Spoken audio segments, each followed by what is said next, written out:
The silent auction of your deepest regrets. Episode 3. The ledger that writes itself. Darius Cole liked the night shift because the building spoke less. The hospital hummed, but it was a soft hum. Elevators resting, lights on low power, vents breathing. During the day, he filed forms and answered phones. At night, he moved charts from one folder to another and cleaned up names that the day staff had spelled wrong. He liked rules. He liked boxes and lines. Paper made sense. Paper did not shout. He worked in records. 2 floors down, past the vending machines and the old mural of a smiling nurse. The room was long and narrow, full of rolling shelves that clicked when you moved them. The air smelled like dust and plastic and a little bleach. On one wall, a door no one used led to Storage Archive C. The sign was crooked. No one fixed it.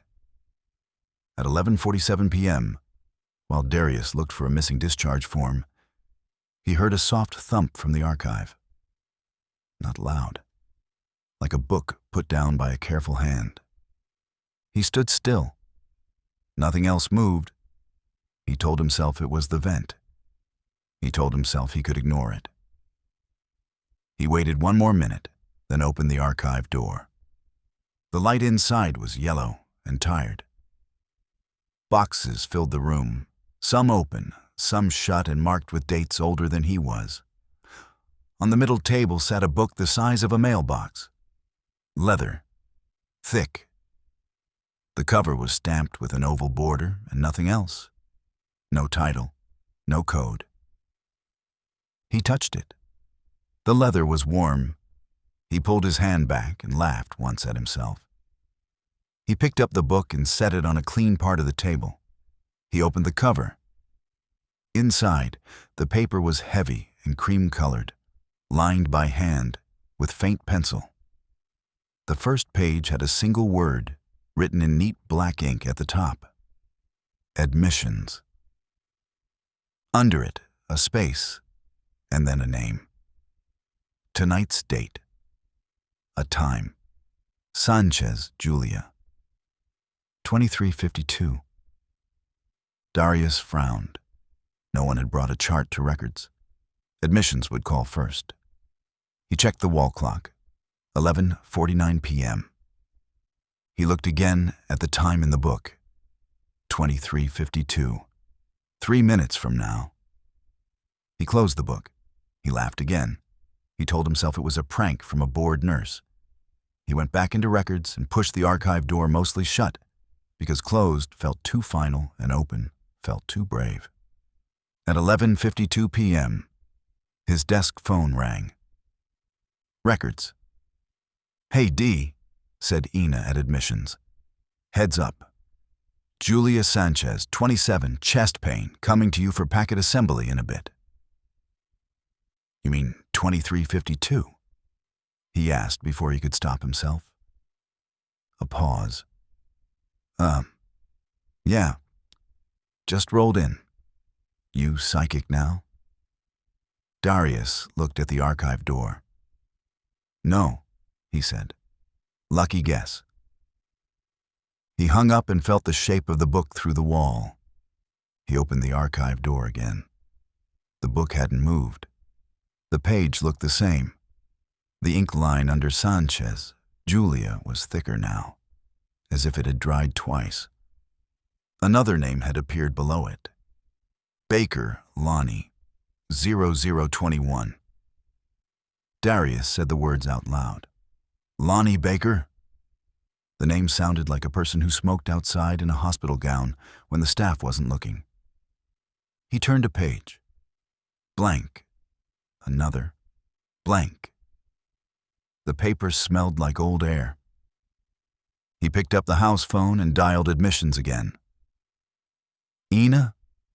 You got anyone named Lonnie Baker coming in?" Not yet." "Why?" "No reason," he said, and put the phone down. He could feel his pulse in his throat. He pressed 2 fingers there to make it settle. He knew how to check things without asking anyone to believe him. He opened the hospital directory on his computer, set to live feed of arrivals. 1 line blinked at the top. Sanchez, Julia, chest pain, triage. He watched the minutes crawl.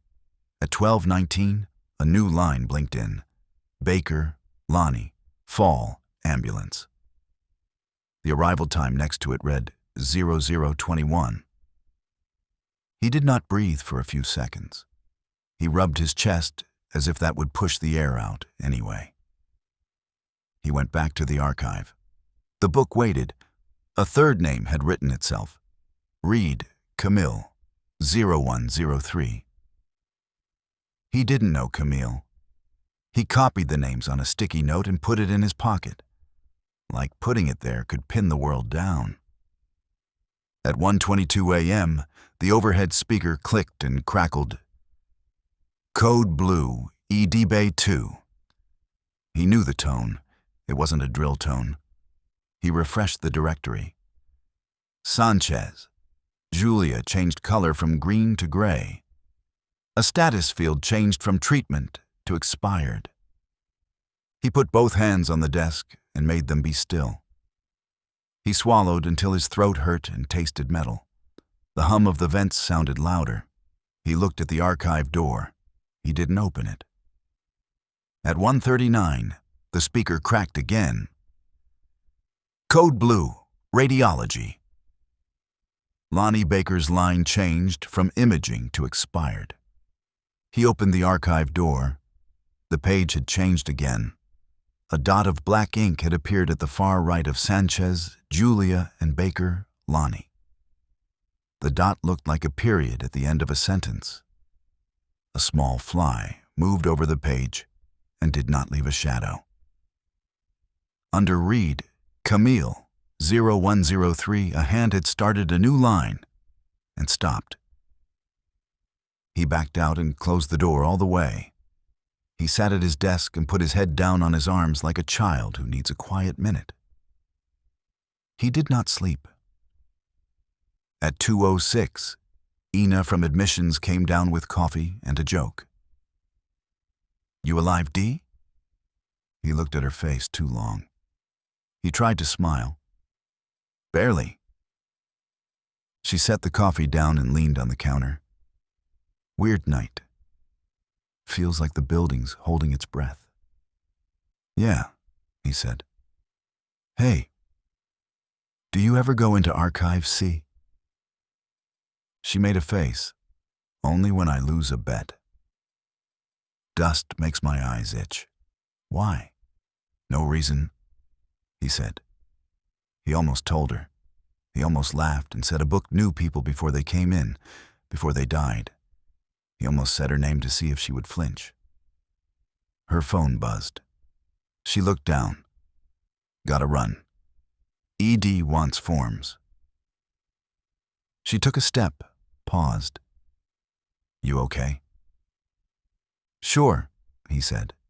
You should take the long way around tonight. That a threat? She grinned. A feeling, he said. She shrugged and left. He went to the archive and opened the door a crack. The book had written one more line. Nair, Ina, 0230. His body went cold and hot and cold again. He said, no, in a small voice that sounded like someone miles away. He closed the door and leaned his head against it. He could hear nothing through the wood. He could feel a soft vibration, like the voice of a road under tires. He dialed Ina and got voicemail. He hung up and ran the long route toward the ED. He moved through halls he knew well and felt lost anyway. He saw his reflection in a window and didn't recognize the shape. He took the stairs 2 at a time. At 2:29, he stepped out into the main emergency corridor. The alarm tone in his head went quiet, and the real alarms here were silent too. For one breath, he believed he had made it up. From the bay to his left, a cart rolled out fast. 2 nurses pushed. A doctor walked with his hands up and empty. A voice called. Compression stopped. Quiet and professional, the way people tell a family the next steps. He saw Ina's shoe first, small and white and scuffed.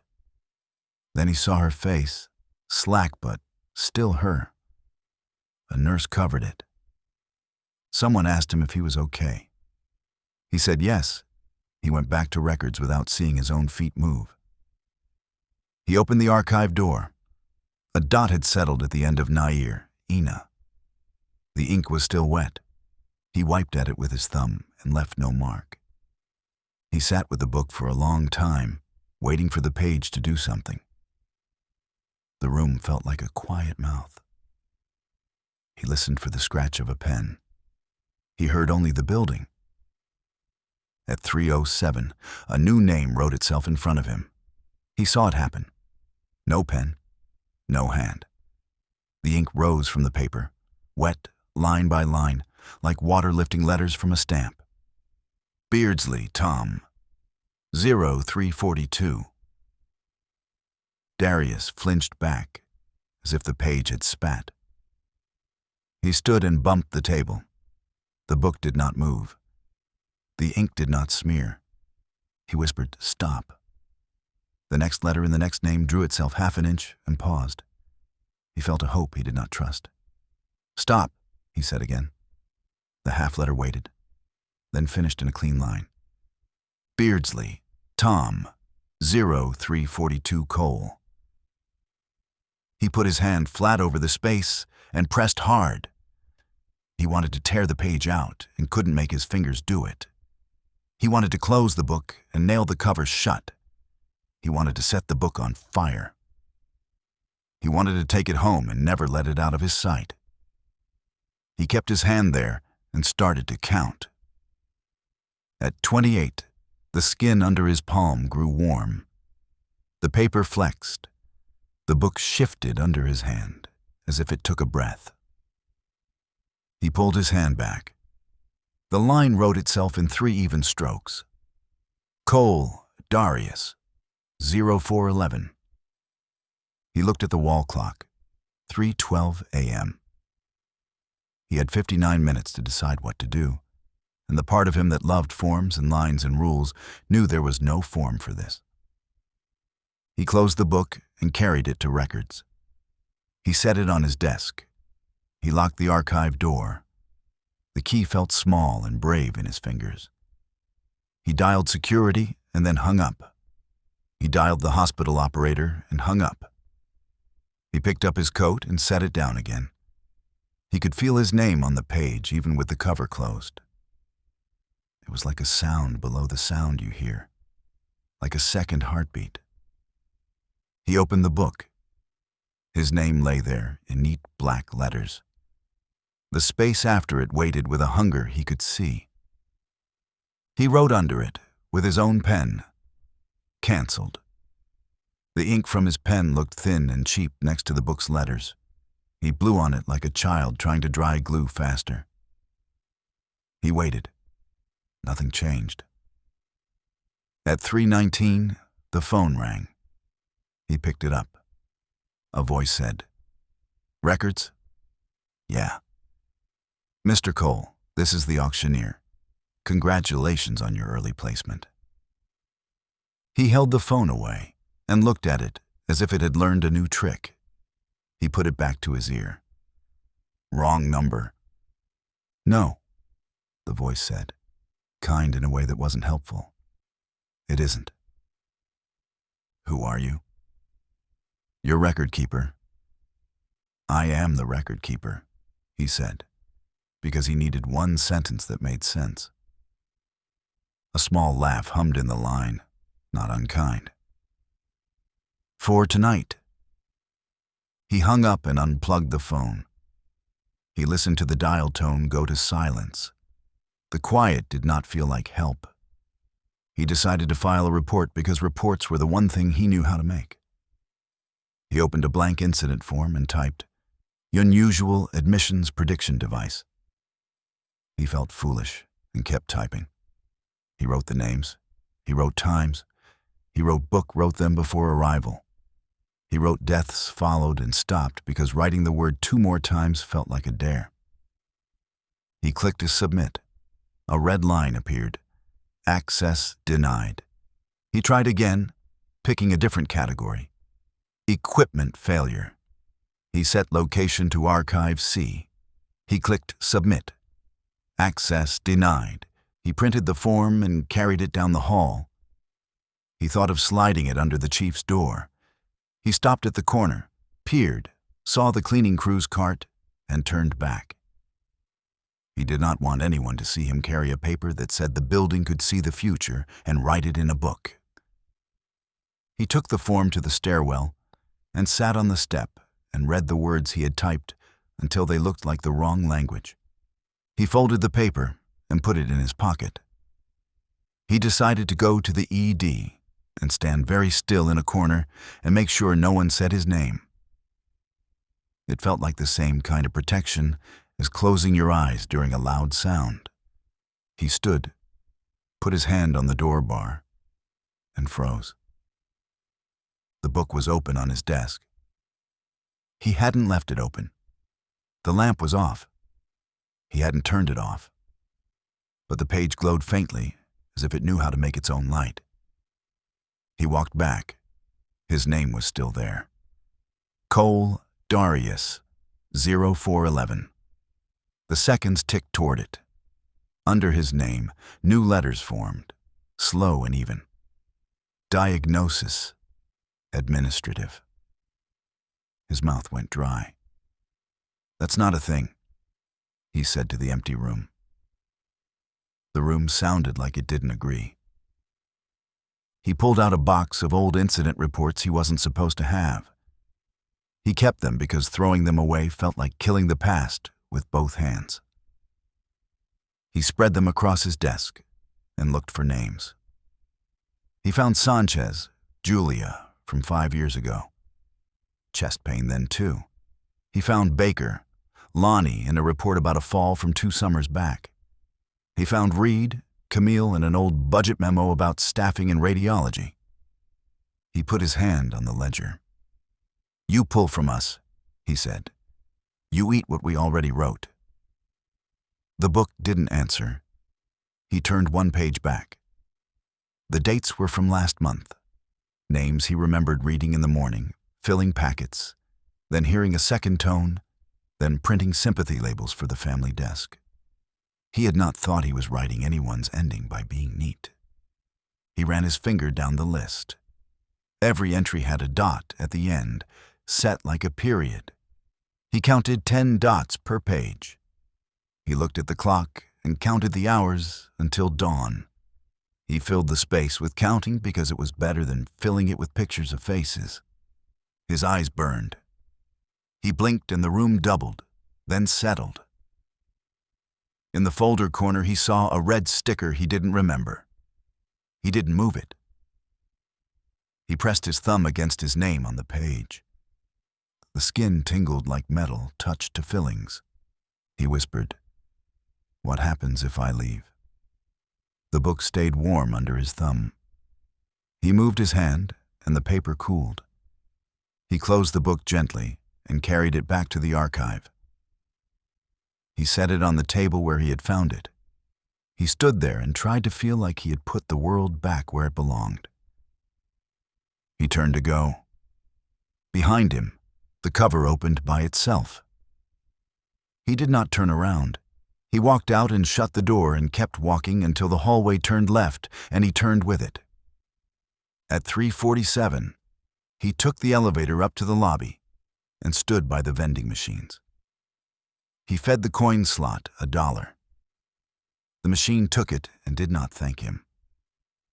He bought the peanuts he always bought when his stomach needed attention. He tore them open with his teeth and couldn't taste anything.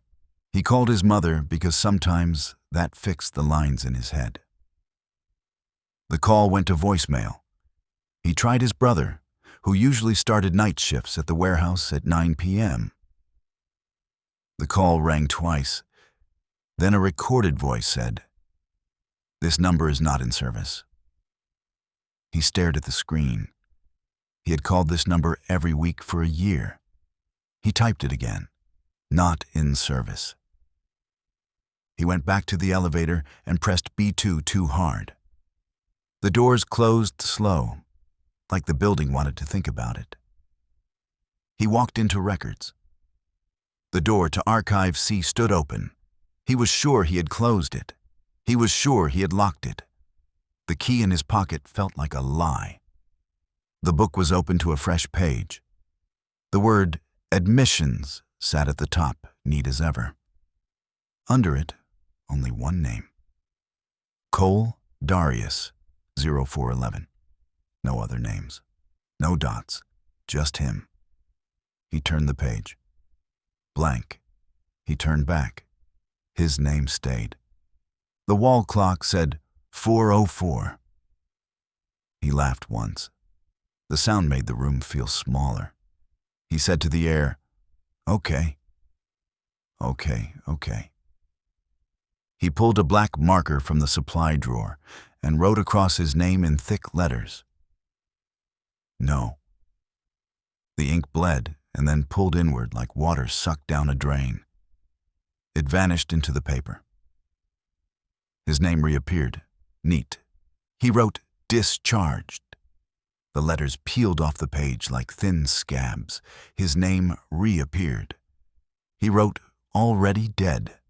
The words refused. They lay on top of the paper like stickers on glass. For a second he felt hope.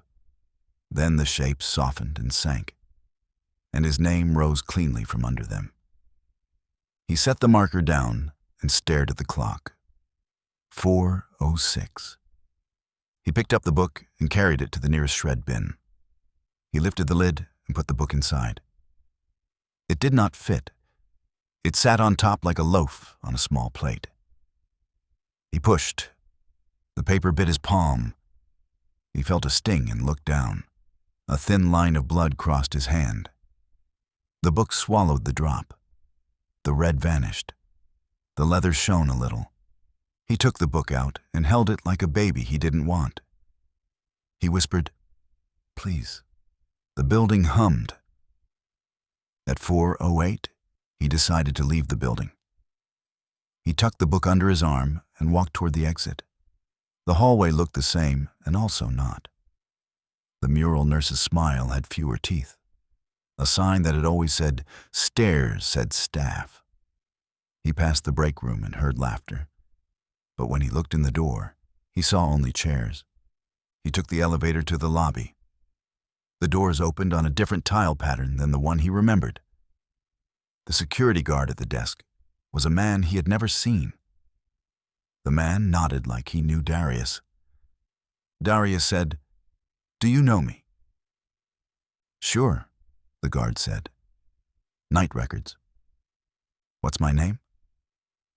The guard looked at his clipboard and frowned. His pen wrote a shape that wasn't letters. "You on the list or not?" he asked, irritated for no good reason. "Never mind," Darius said. He walked to the glass doors. The handles were warm. He pushed, and they did not move. He pushed back. He pulled. The doors did not respond the way doors respond. He turned back. The skyline through the glass looked like itself. But one building was missing, and another had gained a top it had never worn. The street outside was empty of cars. The exit sign above the doors said, "Admissions." He looked down at the book. His name on the page looked tired of waiting.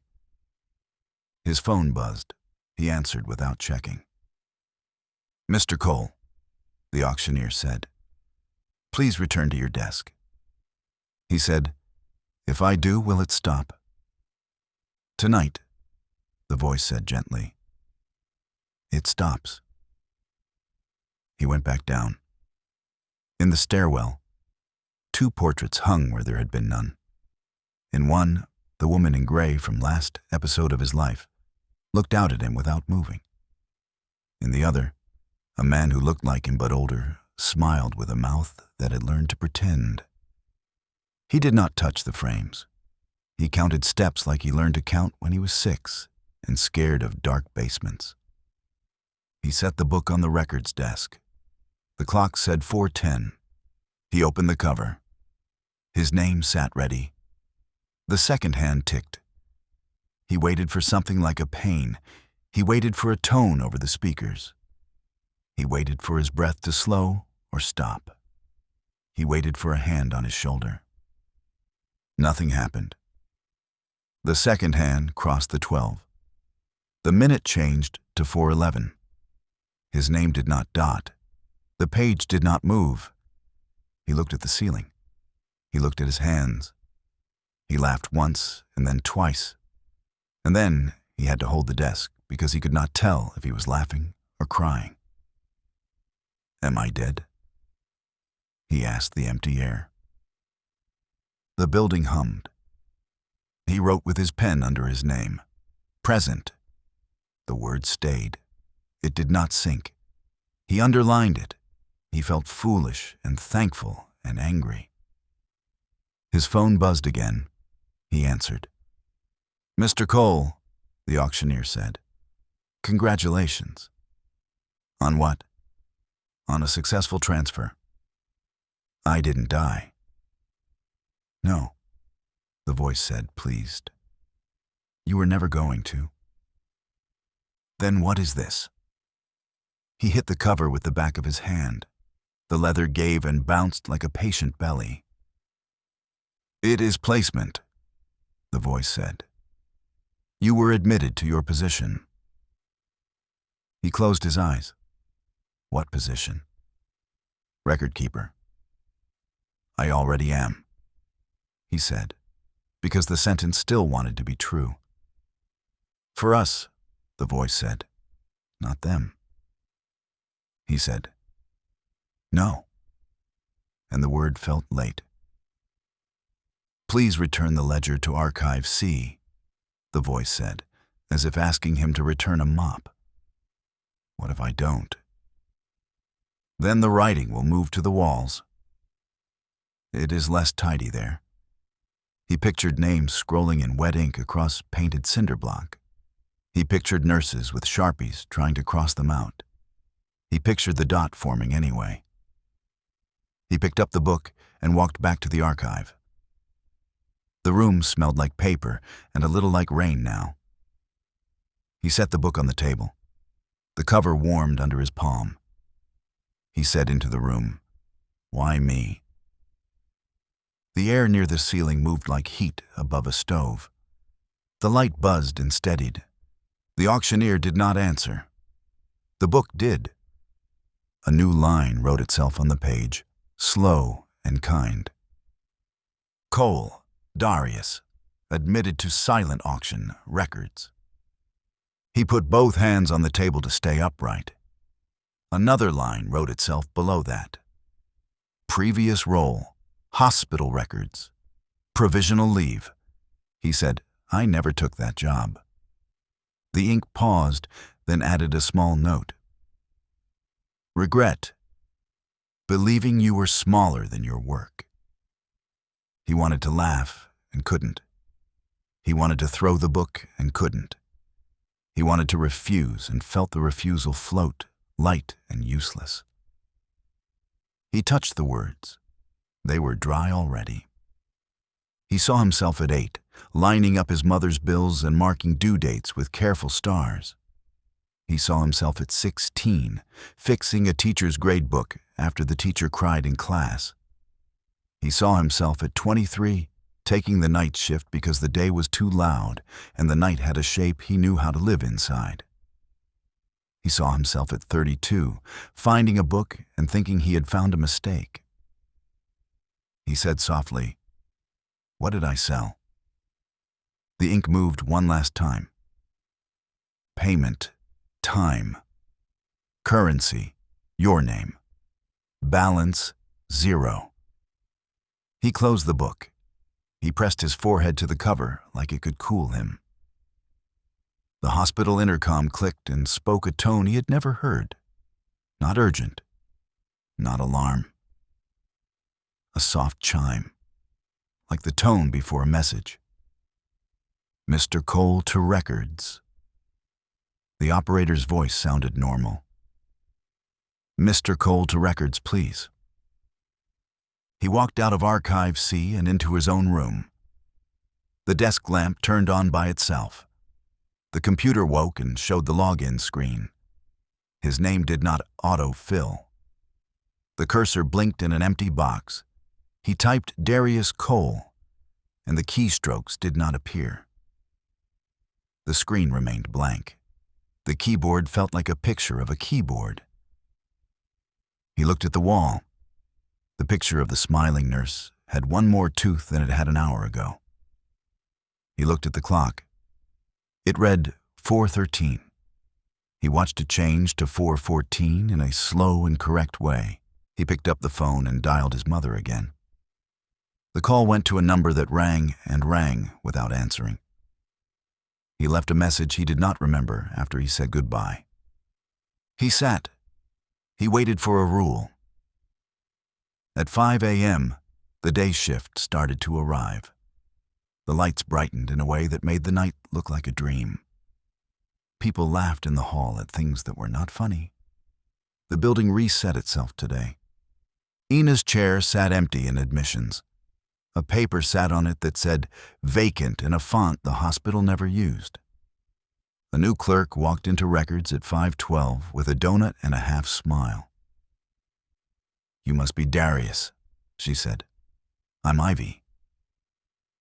"Training today?" He opened his mouth. The sentence he had ready fell apart. He said, "You should take the long way to the ED." She laughed like that was a joke. "Okay, boss." She sat. She logged in with a name he didn't recognize, and the system accepted her like an old friend. He stood and went to the archive one more time. The book lay where he had left it, but the cover had gained a small oval label at the corner, the kind he used on boxes to keep things neat. The label said, "The Silent Auction. Ledger, Site 7. He touched the words. They did not smear. He opened to the fresh page. A new header had formed at the top. Admissions, next. Under it, a single name wrote itself in clean black strokes. Jones, Derek, 0611. He closed the book. He carried it to the small safe in the corner that he had never used. He punched a code that he did not remember learning. The safe opened. He put the book inside and shut the door and spun the dial. He listened to the lock catch. He walked back to his desk. Ivy asked him a question about file paths. He answered without thinking. His voice sounded like a person who had worked there for years and loved a system no one else noticed. At 6:11, far across the city, a man named Derek opened his front door and found a wooden box on the mat. The lid said sold. He carried it inside because that is what people do. In records, Darius felt the feeling he knew too well by now. The soft thump in the building like a book put down by a careful hand. He stood. He straightened the stack of blank forms. He put a pen in the cup because empty cups make a room look wrong. He said to Ivy, "Back in 5, and walked to the door of Archive C. He looked at the crooked sign. He left it crooked. He opened the door and stepped in and shut it behind him. He turned on the yellow light. He opened the safe and took out the book and set it on the table and opened it to the right page. "Good morning," he said to the empty air. And the room gave the words back, the way rooms do when they accept a voice. He held a small stamp he didn't remember owning. The stamp said, "Admitted." He pressed it lightly over the name he could not help. The ink made a soft sound and left a clean blue mark. He waited for the dot to appear at the end of Jones, Derek, and hoped it would wait a long time. He closed the book and put both hands on the cover and did the job he had been doing all his life. which was to take something terrible and make it tidy enough to live with until morning. Outside, day filled the halls with bright rules. In the warehouse by the pier, a candle bent toward a ledger of its own. In some other place where rooms have no corners, the auctioneer smiled and wrote "placed" next to a name they had been waiting on. Darius went back to his desk. He created a new folder on the shared drive and named it Admissions-Next. He set the permissions. He drew a line with his pen on a sticky note and stuck it to the monitor. The line was straight. His hand did not shake. He breathed in. He breathed out. The building hummed, as always. And when people later asked who kept track of nights like that, who made sense of the chaos, someone would point down 2 floors and say, "Records," and not think to ask which records they meant. All sales are final. Thank you for listening to The Storyteller's Moon. If this story touched you, scared you, or kept you on the edge of your seat, don't forget to like, share, and subscribe. Your support keeps the stories alive, and I can't wait to share the next one with you under the moonlight. Until then, may your nights be safe and your dreams unforgettable.